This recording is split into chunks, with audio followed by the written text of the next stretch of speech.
Welcome to SDH on USL League Two in the South Central. We'll take you through what's going on there with the Birmingham Legion, East Atlanta, SSA, Dothan United, Asheville City, Tennessee SC, and Athens United on the men's side. What we'll do first is we will take you through the last 7 days and get you ready for the next 7 days, show you where things are in the schedule and how things have all laid out so far here this season when it comes to life in the South Central Division in USL League Two. It's been really interesting to see the grid, the way that it has worked its way out this season. Great to catch up with some of the new folks in the South Central and to see how the sport is taking hold in the South Central Division and in all of USL League Two, as a matter of fact. Asheville City, for their first 3 matches, 3-0. We'll catch up with the head coach of Asheville City coming up in just a little bit. Great story out of Dothan.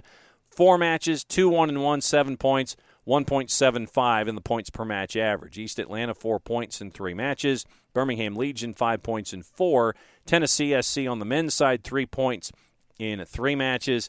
Athens United and SSA, they have 1 point in 2 matches and 1 point in 3 matches, respectively, when it comes to what we've seen so far from all of the seasons with Asheville City so far. So taking you back over the last 7 days, for Asheville City back on the 24th at Greenwood, it was a matchup against SSA, and Asheville City comes out 4-1 winners over the Southern Soccer Academy and the Swarm, and then they turn around and played Athens United at Clark Central on the 28th and came out 4-0 winners there, having to turn around and get ready for action at Greenwood Field, taking on East Atlanta on June 1st. And so it's been a good start for Asheville City. For Dothan United, it has been open arms at Rip Hughes Stadium as they have really kicked off their season. And it started off with a matchup against SSA. And you heard the sound here as our first episode of action in the South Central and USL League Two. Goalless draw. Then they went home. Came back to suburban Atlanta, beat East Atlanta by the final of 3-2. Then on the 25th at Rip Hughes, it was a matchup against Tennessee SC. How did it wrap up? Here's the report from Brianna Jones and our friends at WTVY-TV and WTVY.com in Dothan. It's probably more than we expected for the home opener of the Dothan United Dragons. It was a packed house here at Rip Hughes, and it was worth it because we got a lot of action. You couldn't have painted a better picture. Coming off their first official win, which happened on the road, the Dothan United Dragons got to play their first official home game in front of a packed crowd at Rip Hughes Stadium. The Dragons welcomed the Tennessee Soccer Club to town looking for another dub.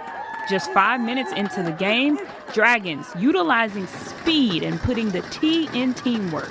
Tennessee is caught slipping, and Kai Louviere zooms past the defenders. Watch the footwork here as he gets right to the hole, scoring the first goal of the match. A historical moment for the Circle City. Later, a free kick puts Dothan up by 2, but then it's another trick of speed for Dothan as they fly down the field. Nicholas Cam goes right, but shoots to the left for a beautiful score. 3-0 Dothan Dragons. And just when you think it couldn't get any better, the Dragons pack on even more. Kick is sent high up near the goal, but not in good enough position for a score. The ball is dropped back out, and watch Reese Harrison put fire in his legs. A beautiful goal sent straight to the net. 4-0 Dothan Dragons in just the first half. Head coach Carl Reynolds says this is just the beginning. We're hungry. We want a championship. So, yeah, if you're not hungry, then you won't keep the consistency. And we spoke about it all the time, and we'll stay hungry, no doubt about it. No team scored in the second half as Dothan goes on to win their first home opener 4-1. They're up against the Birmingham Legion this Tuesday on the road. In Dothan, I'm Brianna Jones, your hometown news leader. Turned around and went to Homer Smiles, lost to Birmingham Legion by the final of 1-0, their first blemish on the year as they get ready for life in Nolensville against Tennessee SC on the 1st, and then at Clark Central against Athens United. That one is on June 5th. For East Atlanta, they have started out with the draw against Birmingham Legion, then the loss, as we talked about, to Dothan United. Then they go on the road to Nolensville and beat Tennessee SC by the final of 4-2. We mentioned what's going to happen in this weekend in Asheville as they take on Asheville City. Then they get some time off before taking on Birmingham Legion on the 12th at the Rice Soccer Complex in suburban Atlanta. Birmingham Legion so far through their first 5 matches, the last 7 days, it was that one matchup at Homer Smiles, the 1-0 win over Dothan United, and that then now sets them up for what's going to be happening in the next couple of stages. It'll be a matchup against SSA tonight, as a matter of fact, at 8 o'clock at Spain Park, and then June 6th, they host Asheville City in a big matchup once again at Spain Park. So that's the Birmingham Legion. Start with them in 4th place.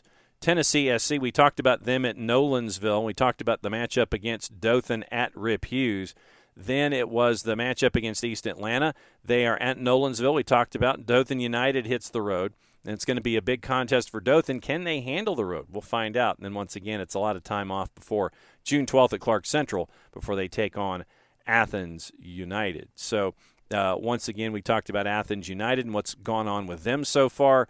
It's been time at Clark Central. It was a loss to Birmingham Legion at Slaughter Field, and then it was Clark Central where they lost to Asheville City. They've got the matchup coming up on the 5th against Dothan United, then the 9th at Protective at the Stadium Field against Birmingham Legion as they travel the 4 hours west to take on Birmingham Legion. And then, as we mentioned with Athens United, the SSA, the Swarm, they are at the bottom of the table right now. We were there for that matchup against Dothan United. They lose to Asheville City 2 days later without a full complement of players having made it into camp. Asheville City put 5 on the board, and then in the reverse fixture at Greenwood, it was a 4-1 final. Then it's the matchup against Birmingham Legion, as we talked about, at Spain Park, and then they play the 8th at the main field at SSA taking on Birmingham Legion. So that is your rundown of the schedule and the standings. And so what that means is that it's time to catch up with our signature interview this week, and it is time to go to Asheville City and find out what's going on there with one of the really, really cool markets for soccer in all divisions, frankly. But it's really cool to catch up with Scott Wells, the head coach of Asheville City, and find out what's going on this season in USL League Two. Here's our interview. So if I had told you after the first 3 matches of the year that you would have run the table so far and that you would have only given up 1 goal and scored 13, what would you have told me? I'd have told you that we shouldn't have conceded any.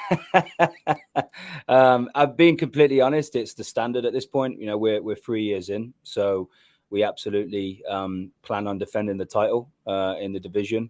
And we're really excited by the newcomers. There's so many new teams in the conference, but it really doesn't change what we're trying to do personally and what our journey needs to be this summer, just like the last 2 summers. So, yeah, I think we're right where we need to be and where we expect to be. 5-0 winners over SSA on the road to start things off 12 days ago as we're talking. And then you got the home opener on the return fixture. You won 4-1 there. And then you went to Asheville on the 28th and end up with a 4-0 win there. What have you learned about yourself in these first 3 matches? Yeah, I think resilience and like a real positive ego to our group this year. You know, every player that wants to go to the next level needs that good kind of arrogance when they cross the white line. And we may have been shy of it over the last couple of years when we get to the postseason play. Might have been our downfall. But so far this season, you know, both away games have had challenges, whether it be things we could control or things that we could have done better at in terms of logistics or pre-game prep. And the boys don't use it as an excuse. This group seems to just be channeling, you know, all of their individual goals and collectively coming together. And so we've been really pleasantly surprised with how they've attacked all 3 games so far and just how hungry they are to go ahead and not only achieve a championship for the club, but obviously ultimately that means being successful in their own careers as well. When you look at this division and you look at the other competition that's there, like I said, you've picked up SSA, you've put them to the side. It's Athens, it's East Atlanta, it's a trip to Birmingham, it's Dothan, who is developing a team for the first time ever, and it's all of these different things, Athens and all of the other parts that are attached to this, Tennessee SC and so on and so forth. When you look at the South Central, what sticks in your mind from a competition standpoint? Well, I mean, let me go back a little bit here because, 2 years ago, our conference was without question the hardest conference in the country. It wasn't even close. I mean, we had Tormented 2 that were very, very good, that had been to multiple postseason playoff games. We had One Knox that were in their first year as a program before they were moving on to USL 1. We had the South Carolina Bantams that are always strong. East Atlanta have always been strong. And so, it was very competitive. And then, One Knox moved to USL 1 and Tormented decided to just focus on their first team. So last season we were thinking, okay, we'll see how it goes. But the Bantams were fantastic. They took us all the way. We won on goal difference in the end when we were kind of 2 or 3 points clear midway through the season. East Atlanta, we drawn away. That was a challenging game. They were very, very good. And so all of a sudden we're like, okay, some of the teams that have been consistently in the conference are starting to step up and understand what it means to play in the division and what the standard looks like. And then all of a sudden this year, we get the Bantams thrown out into a new division. And then we get the Birmingham Legion, which is brilliant because it's a pro organization, which we're really happy about. We get Athens, which obviously I'm good friends with Coach Theo and think he does a great job and has been prolific as a recruiter in college. So excited about that. And then Dothan in Carl Reynolds, who was really prolific at the MPSL level with Southern States, So I think it's actually a very, very challenging conference once again, but one that may go unnoticed a little bit just due to so much moving parts and new teams coming in. But yeah, I mean, for me, it's definitely going to be a challenge moving forward. Like East Atlanta on Saturday, Sam does a fantastic job of his organization. He knows Asheville City inside and out at this point after playing against me for the last 2 years. And then again, we go on a 2-game away stint to Legion, who just beat Dothan last night. And then we play at Dothan, who I think recorded 5,000 fans in their opening game. So, yeah, I mean, we think this could be a challenging season, and we're not looking past the next game. And, we're not looking at the table right now for sure. You mentioned environments, and Dothan being the new thing there in southeastern Alabama. Obviously, they're drawing. They had 2,500 at their scrimmage, and now the 5,000 at the opener. What is it like for you up there in Asheville? Because Asheville and Asheville City, we've followed Ryan and what has been building there with Asheville City for quite some time. What's it been like for you to drop over from your time with Gardner Webb to see what's going on in Asheville and see what kind of a soccer community you're in touch with there? Yeah, I mean, I said this at the kickoff party a couple of weeks ago. I fell in love with the club, after the 2022 season. It's part of my DNA, my family's DNA at this point. And a big part of that is the fan base. The college season is a little bit different. You never know. It's hit or miss with crowds and hit or miss with the backing and the community. But with Asheville, I mean, it's starting to get to the point where, I walk into a grocery store and I've got people that are working in there saying, hey, good luck tonight. We'll be there. So it's a really incredible environment. And honestly, without the fan base, without the community kind of just taking in, the soccer program here, it wouldn't be what it is. And that's why it continues to keep me around and wanting to do another season. So yeah, for me, it's everything. And it is challenging, for opponents coming in and playing against us because we do have a great fan base. We moved from Memorial Stadium in 2022. After the 22 season, we moved to UNC Asheville and we brought in some fantastic bleachers, and we're starting to see the crowd numbers get back to where they were, which is great. But make no mistake, I mean, what they're doing at Dothan is impressive. And I've told my players from day one, if you don't want to play in those environments, and if you don't want to roll your sleeves up and relish that opportunity, then there's no real pathway for you for the next level. So we're fully prepared for those environments away as well. Scott Wells, head coach of Asheville City, hanging out with us here on the League Two Review. You mentioned your style and what you're looking for from your players. If someone is parachuting into UNCA, or they're following you along on the road and they go to Dothan and see you take on Dothan United. For someone who hasn't seen you play this year, how would you best describe when things are going well for Asheville City, blank is happening? I think that it's just a possession-orientated group. We have a possession-orientated team. We tried to filter our recruitment and our depth chart based around true footballers. So not necessarily going to be the biggest. We're not necessarily going to be great when it comes to the ugly side of the game. But in terms of the braveness and the ability to play in tight areas and tight moments and taking chances in high-level risk moments, I think that is exactly what we're about. And this year, I think we have more depth of that, which is why we're being able to score the goals we are. And one thing we've added out of possession is our ability to press. We scored 2 minutes into the game last night because we went and pressed. And we went after them, which is something we've not been able to do for the last 2 years. So we've added some new identity for sure. But ultimately, we're a possession-oriented team that really breathe football and want the ball and want to break teams down by making them run, making them chase, and kind of gaining territory so we can pin teams back and kind of enjoy the ball. And I think that's something that the fans have really enjoyed over the last 2 years. If that, our percentages have been anywhere between 65 to 85%, in games, which has been fantastic. For someone who hasn't had the chance to look at your roster and they get the scorecard when they wander into the building, time to brag on some of your players that have helped you out to this hot start. Who are some of the folks that you put in your spot shadow for folks to gravitate toward? Well, it's a Georgia native, Simon Colson, who's played at Georgia State, obviously, for his career. Graduated this past semester. Will be moving on to West Virginia for his final season. He's been instrumental, absolutely instrumental. And he's a player that came in and probably didn't know what it meant, to play for Asheville, and has also done what I've done and kind of, took it in and now part of his DNA and couldn't wait to get back. So we're really excited about him. He's off to a flying start. Ryan Bearer, captain, West Virginia captain as well, led West Virginia to the College Cup last season. And he's been the rock, covers so much ground, breaks so much play up, but has so much quality on the ball, and it is already picking up assists and adding goals to his game as well, which is something that he needed to. So Rodrigo Robles from JMU has been fantastic, scored 2 goals last night, actually spent the preseason with Sporting Lexington in the USL 1, was very close to getting a contract, didn't work out, joined us for the Open Cup, was very impressive.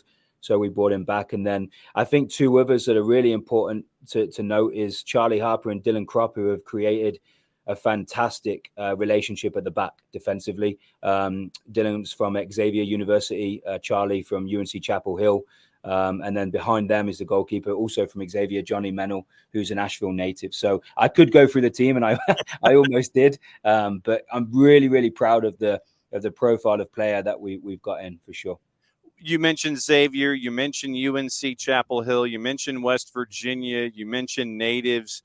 When it comes to assembly of a roster, how much of a challenge is it, or is it word of mouth from previous players that are coming in? And how difficult is it to integrate, knowing that this is a sprint and you've got to be ready from absolute zero if you want to accomplish what you want to accomplish?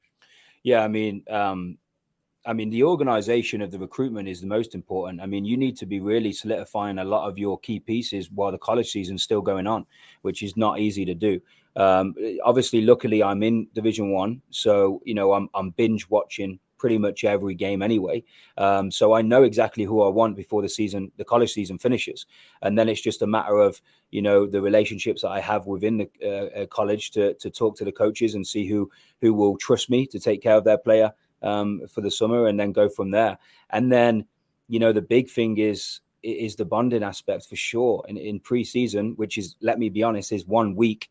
If you're lucky, you get an opportunity to try and create relationships, and you have to manipulate those relationships a little bit because, you're about to go to battle on the field within 6-7 days. So we've done a good job of it. Asheville's a beautiful city. There's so much to do. We want our boys to get out there. I put them in comfortable situations as much as possible, so they start to feel comfortable with each other, and they're willing to go ahead and fight for each other on the field. And we've done a really good job of that. That I will not lie, you have to have a little bit of luck. We got to win on the first game of the season. If we don't win that first game, what happens? Is there some disconnects there? Is there some culture issues? So we've been very lucky that we've been able to get off to a winning start every season since I've been here, and that's really kind of triggered, players coming out of their comfort zone and wanting to really fight for the badge. So yeah, it's a mixture of a little bit of luck and then a lot of organization for sure. And thanks to Scott for taking time and balancing out his time at Gardner-Webb, Asheville City, and with us. You know the rundown. You've got the standings. So here is your assignment. If you are in market or close and can make it to any of these matchups, go catch some great soccer as you get to see the young talent try and work their way to the next stages of their careers all across the board here in USL League Two in the South Central. If you are in market, can't make it, follow along on local providers. Follow along on your favorite clubs on social media. If you're out of market and can't be there in person, follow along on local providers and with us here every single week at SDH. It'll be fun to follow along with the USL League Two in the South Central as we go. That is the story. Once again in USL League Two, I'm just John. Thanks for hanging out with us here, SDH on USL League Two. Play it safe, everybody. Mucha plata, y'all. Enjoy the game.